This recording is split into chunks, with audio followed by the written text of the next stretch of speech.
Dan mulai itulah saya bergabung di Partai Gerindra itu cukup lama, sejak tahun 2010 ya. Abang itu mulai melirik ke arah politik itu seorang tokoh politik juga atau sesama ini teman-teman? Sama-sama teman pengusaha. Kalau pendidikan kan seperti kata pepatah, tuntutlah ilmu sampai ke negeri Cina. Pemberdayaan pada sektor pertanian ini memberikan dampak ekonomi yang cukup luas bagi masyarakat.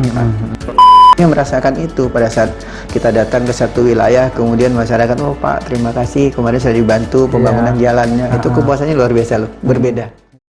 Harus didorong gitu. Jadi kalau kita melihat sejauh ini, kalau untuk pembangunan infrastruktur di daerah Tanjung Jabung Barat sama Tanjak Tim itu seperti apa ini Bang?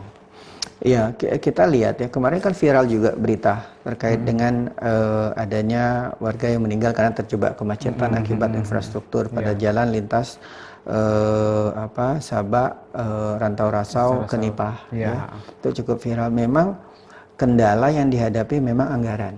Ya, ditambah situasi COVID ini, di mana anggaran pemerintah provinsi terpangkas terkait dengan penanggulangan COVID-19 ini.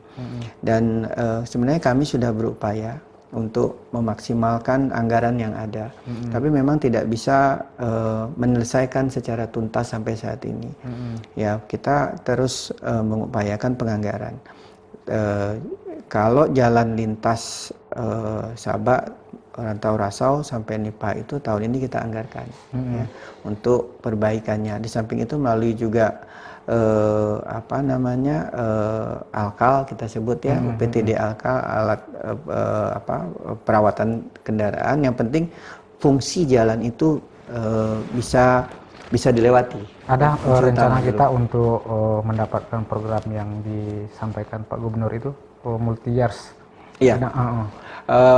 Multi years itu kemarin sebenarnya sudah menjadi pembahasan kami. Ruas multi yang saat ini di multi years kan itu adalah jalan yang dari Teluk Nilau, Senyerang sampai kepada Batas Riau. Itu multi years. Nah, kemudian ada satu kegiatan multi years lagi, jalan di Muara Jambi, ya. Kemudian ada di Merangin. Nah, di samping kita bicara multi years untuk kegiatan yang kemarin disampaikan oleh Gubernur untuk sport center, yaitu di multi years kan. Nah, terkait infrastruktur jalan inilah yang kemarin kita setujui untuk di multi years kan. Karena apa? Karena memberikan pada daerah lintasan itu memberikan dampak ekonomi yang cukup besar bagi masyarakat. Ya. Dan lintas yang kami masukkan di situ waktu itu adalah lintas yang ada di dapil saya, itu lintas Teluk Nilau, Senyerang sampai Batas Riau. Gitu. Oke. Baik Bang, ini kecimpung Abang di politik ini cukup lama juga, begitu juga di wirausaha ya, sebagai orang bisnismen. Ini bukan membandingkan ya Bang ya. Apa perbedaannya sih Bang menjadi seorang pengusaha dengan seorang politisi? Untuk mendapatkan kepuasannya itu, apa bedanya gitu? Kalau kalau pengusaha kan lebih, kalau menurut saya lebih ke arah pribadi ya. Kepuasannya pribadi, di mana pada saat kita berhasil, tentu kalau kita bicara perusahaan, bicara untung dan rugi ya. Ya, kalau perusahaannya untung, tentu memberikan dampak pribadi lah ya, di mana mungkin peningkatan kesejahteraan. Tapi kalau di politik ini, kalau kita berhasil ya, DPRD itu kan punya apa yang disebut dengan aspirasi. Apa yang kita sebut dengan pokok-pokok pikiran, ya, pokir, aspirasi dewan yang biasa disebut itu. Itu kalau kita bisa melaksanakan itu, membangun satu daerah dari daerah yang misalnya tertinggal kemudian menjadi maju, dari jalan yang rusak kemudian menjadi bagus, kemudian itu memberikan kepuasan tersendiri. Ya, kita merasa merasa senang, merasa terharu apabila bisa membantu masyarakat. Kepuasannya berbeda. Apalagi kita sebagai wakil rakyat jadi ribuan. Aspirasi rakyat itu kita tampung untuk diusulkan untuk pembangunannya gitu ya. Dan kami merasakan itu pada saat kita datang ke satu wilayah, kemudian masyarakat, oh Pak, terima kasih, kemarin saya dibantu pembangunan jalannya. Itu kepuasannya luar biasa loh, berbeda. Ya, ini yang saya rasakan gitu. Dan banyak program-program yang kita usulkan ke pemerintah dengan keterbatasan masih bisa. Misalnya kita membantu masjid, kemudian kita membantu satu wilayah yang dia kekurangan air, kemudian ada pembangunan sumur bor di sana, kemudian bisa dinikmati masyarakat, itu kepuasan tersendiri. Yang menurut saya kepuasan batin yang rasanya tidak bisa juga diukur dengan uang ya. Ada hal yang lain. Itu bedanya ya. Jadi pengusaha itu kan untuk memberi kepuasan pribadi ya. Sementara untuk jadi pejabat itu bisa memberi kepuasan kepada rakyat gitu ya. Betul. Itu yang saya rasakan. Ya. Sejauh ini ada nggak aspirasi rakyat nih yang disampaikan ke kita yang belum tercapai nih Bang? Banyak ya. Sebagai saya rasa sama ya, anggota dewan mungkin di seluruh Indonesia lah ya. Sama juga di kawan-kawan DPRD semua baik kabupaten maupun provinsi. Di Jambi ini kami pada saat reses ya, dewan kan melaksanakan reses ya. Reses itu dalam arti kita mengunjungi dapil, menyerap aspirasi konstituen dan menerima laporan-laporan masyarakat, baik terkait dengan pembangunan maupun terkait dengan apa yang mereka usulkan untuk dibangun sesuai dengan kebutuhan mereka. Dari setiap reses itu banyak sekali usul-usulan yang disampaikan masyarakat. Ya, tetapi misalnya mungkin saya rasa dalam kegiatan reses kita bisa sampai 50-60 proposal yang kita dapat. Ya, tapi paling tidak yang bisa kita laksanakan, yang bisa kita implementasikan pada kisaran, menurut saya kisaran antara 10-15% gitu ya. Kalau di daerah dapil Abang itu yang paling banyak usulan itu di bidang apa ya? Infrastruktur ya.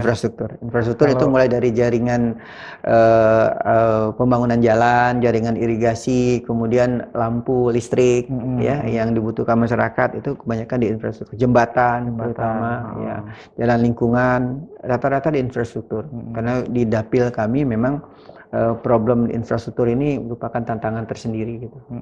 Kalau untuk pendidikan itu pendidikan saya rasa semua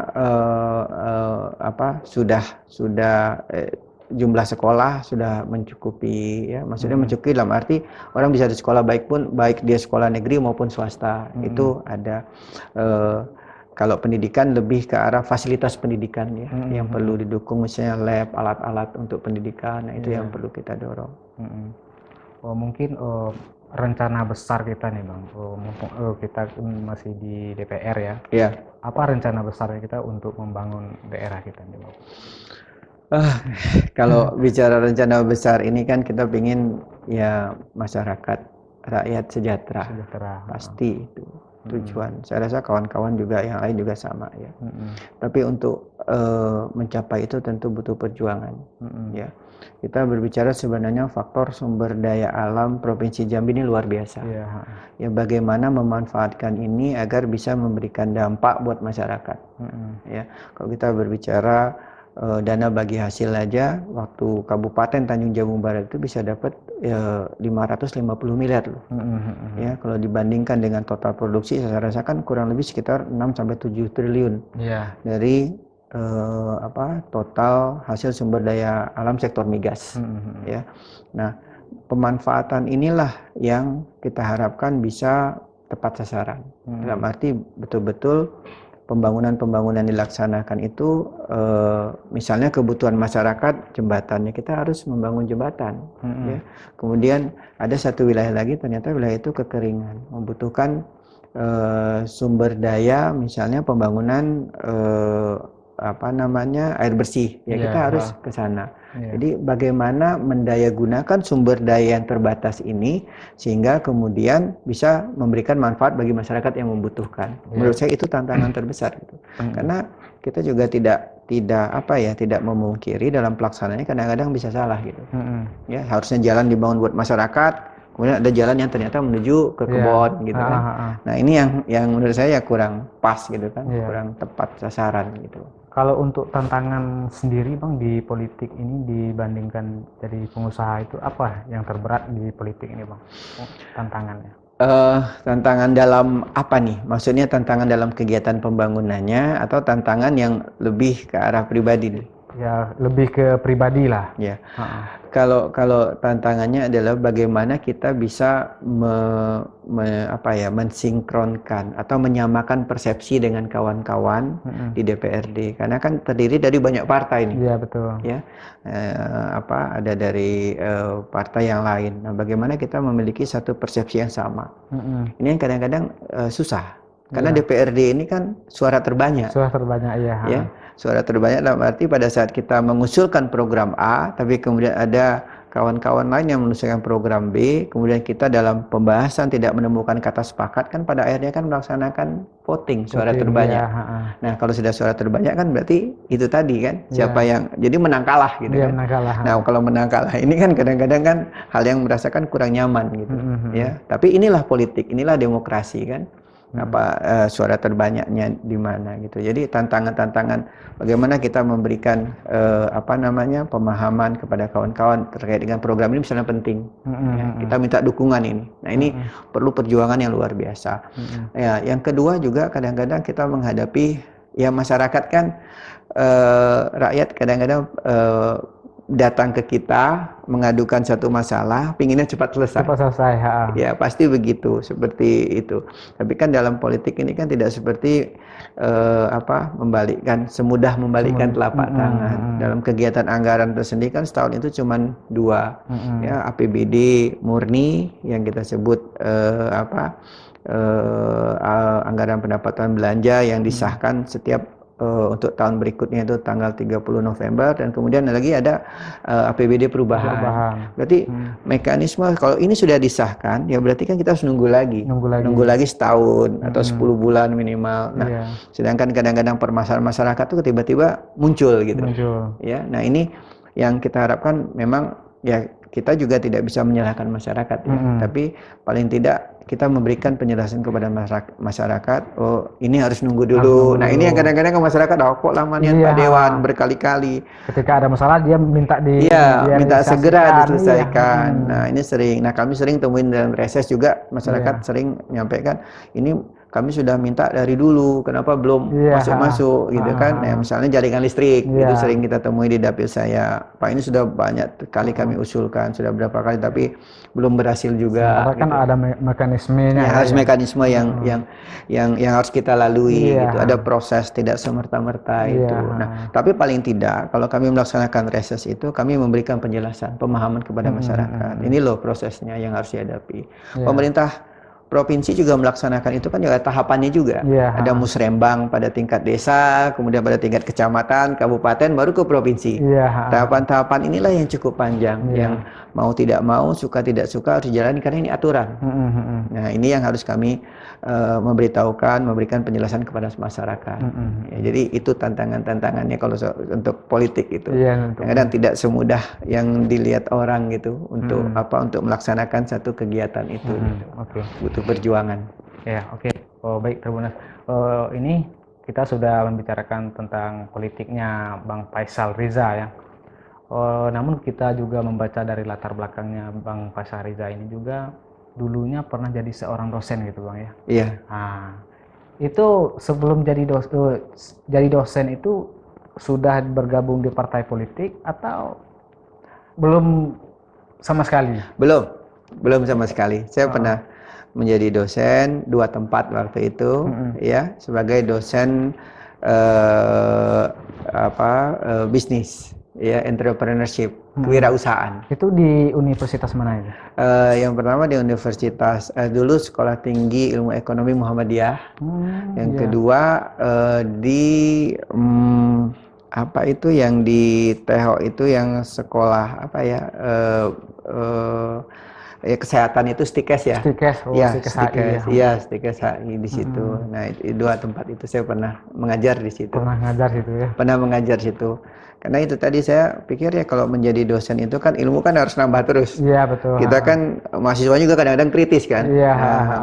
Jadi kita harus harus update terhadap ilmu kita gitu. Dan saya juga senang gitu ya. Maksudnya kalau bisa membagikan satu pengalaman, satu ilmu ke orang lain rasanya kan menyenangkan. Saya tidak tahu ya, dari dulu waktu saya punya perusahaan juga karyawan saya ngikutin saya dari dia masih apa ya, masih bujang ya, masih gadis, kemudian sampai dia sekian tahun kemudian menikah, punya anak, dan akhirnya kadang-kadang dia memiliki usaha sendiri. Saya senang gitu. Karena apa? Karena hasil didikan kita, hasil selama dia bekerja sama kita itu membuat dia bisa mandiri gitu. Nah, ini yang saya pikir kebahagiaannya lain gitu. Nah, termasuk juga mengajar gitu. Saya senang kalau orang lebih maju dari kita, karena saya pikir kita kan terbatas ya. Kalau kita bisa bikin orang maju, ya tentu kebanggaan buat kita gitu. Karena berhasil gitu. Ya, mendidik orang untuk berhasil itu saya rasa itu kepuasan tersendiri juga. Kalau perusahaan abang sudah masih berjalan gitu bang? Enggak lagi. Tidak ya? lagi. Sejak saya masuk ke politik tahun 2014, usaha saya enggak lagi. Ya, karena fokus saya memang sebagai anggota DPRD. Apalagi waktu itu kan ketua DPRD. Gitu. Jadi memang sudah enggak lagi. Nggak ada apanya gitu, keluarga yang mengurus atau rekanan gitu? Tidak ada keluarga yang mengurus. Karena apa? Karena ya keluarga saya, kakak saya sebagian ada di luar daerah. Satu ada di Surabaya, satu ada di luar negeri, satu ada di Jakarta waktu itu. Saya waktu itu di Jambi sama kakak saya yang paling tua. Kebetulan dia juga ASN. Jadi enggak ada gitu. Jadi ya udahlah, akhirnya kita lepas aja gitu. Lebih fokus. Fokus ke politik ya. Dan itu kan merupakan syarat juga kan. Kita di politik ini harus kerja full time. Ya, tidak bisa tidak bisa setengah-setengah gitu. Oke, baik Tribunas. Ini kita bicara lebih dalam lagi nih terkait ajang politiknya Bang Faisal Riza nih. Yang mana kita ketahui Bang Faisal Riza ini sebelumnya ini di DPRD Provinsi Jambi ini sebagai anggota biasa gitu Bang ya. Namun dalam beberapa, sudah ada setahun belum Bang? Belum nggak ya? Lebih ya. Sudah dalam setahun ini dia menjadi ketua 1. Enggak, kalau wakil ketua 1 baru ya. Tapi sebagai anggota saya jalanin sampai 2 tahun lebih ya. Kita mengangkat ini sisi bagaimana perjalanan dari anggota biasa menjadi wakil ketua 1 ini. Boleh diceritakan nggak Bang? Apakah kita memang ambisi untuk menjadi wakil ketua atau ada prestasi yang kita capai supaya dapat ke wakil ketua ini? Jadi gini, tahun 2019 pada waktu setelah pelaksanaan pileg, ya, kemudian hasil pileg waktu itu alhamdulillah kan saya mewakili dapil dari Partai Gerindra, dapil Tanjab Barat, Tanjab Timur. Nah, secara keseluruhan di Provinsi Jambi, kemudian Partai Gerindra adalah partai kedua pemenang ya untuk Provinsi Jambi setelah PDIP. Sesuai dengan aturan ketentuan perundang-undangan yang berlaku, partai pemenang pemilu itu kan berhak menjadi pimpinan DPRD. Kalau dia pemenang 1, itu kan dia menjadi ketua DPRD. Kalau pemenang 2, 3, pemenang 2, 3 dan 4 itu menjadi wakil ketua. Ya. Nah, dalam perjalanan setelah 2019 itu kemudian kan berproses. Kemudian partai kemudian harus menempatkan kadernya untuk duduk sebagai pimpinan DPRD. Nah, dalam masa itu tentu partai memiliki mekanisme tersendiri untuk menyeleksi siapa-siapa kader. Kebetulan Gerindra kan punya 7 kader yang ada di DPRD Provinsi Jambi. Tentu kan posisi wakil ketua 1 yang menjadi hak Partai Gerindra kan harus ditunjuk 1 orang. Nah, dalam proses inilah kemudian partai melakukan seleksi, partai melakukan mungkin melaksanakan fit proper test, kemudian menilai anggota-anggota dewan yang duduk saat ini, kemudian memutuskan. Kemudian pada waktu itu diputuskan dengan mekanisme partai terpilih Pak Rocky. Pak Rocky duduk sebagai wakil ketua. Dan kami rasa seluruh anggota DPRD 6 gitu ya, karena merupakan keputusan partai kan kita harus patuh. Kita harus loyal sama partai dan kita menerima apapun keputusan partai. Nah, kemudian itu berjalan dan saya ditempatkan sebagai anggota DPRD dan melaksanakan tugas kemudian di Komisi 3, ya saya melaksanakan saja. Tidak ada hal yang membebani gitu kan. Nah, tetapi partai kemudian dalam perjalanan kemudian memutuskan untuk melakukan satu rotasi, rotasi pergantian posisi pimpinan DPRD itu memang hak partai sepenuhnya. Dan kemudian saya kemudian dicalonkan untuk menggantikan Pak Rocky dalam rotasi partai ini, ya saya jalani. Jalani dalam arti prosesnya juga ada. Tidak semerta-merta juga, ada mekanisme partai tersendiri juga. Permintaan untuk pencalonan rotasi itu kita yang mengajukan? Oh, ada permintaan nih dari? Tidak. Kalau itu merupakan hak partai sepenuhnya, ya bukan hak anggota DPRD, hak partai. Partai yang melakukan penilaian, partai yang melakukan assessment, partai yang kemudian memutuskan untuk melakukan pergantian. Nah, waktu itu saya dihubungi terkait dengan keputusan partai untuk melakukan rotasi dengan pertimbangan tersendiri, yaitu menjadi ranahnya partai, menjadi haknya partai. Karena penempatan kami di posisi DPRD ini kan memang atas amanat partai, dan kemudian partai memutuskan terjadi rotasi, ya memang itu dari partainya, dari Partai Gerindra sendiri yang menentukan. Dan perlu diketahui itu memang kewenangannya ada di DPP. Ya, DPP pusat berarti. Nah, kami tinggal menjalankan aja apa yang menjadi keputusan DPP. Seperti waktu awal penetapan wakil ketua di awal masa pemilihan tahun 2019. Nah, begitu kemudian partai melakukan rotasi dan kemudian dalam proses kemudian menetapkan kami sebagai wakil ketua dalam rotasi ini, yaitu memang wewenang partai sepenuhnya. Kita tidak pernah mengajukan diri kita mau pengen jadi ketua gantinya, nggak pernah, karena itu kewenangan partai mutlak. Itu awalnya pikiran nggak Bang bahwa Abang tuh bisa jadi kepilih ya jadi wakil ketua yang ditentukan oleh DPP? Tidak ada pikiran sama sekali ya. Jadi kalau kita bicara ke sana, tiba-tiba dipanggil partai, ya saya dipanggil, kemudian disampaikan bahwasanya partai akan melakukan rotasi. Dan saya rasa di beberapa tempat di Indonesia, Partai Gerindra juga ada beberapa yang melaksanakan rotasi, dan mungkin Jambi salah satunya.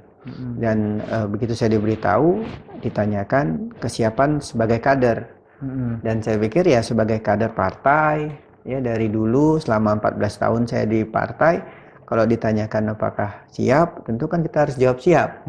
Ya, karena ini kan tugas. Tugas dari partai, amanah dari partai.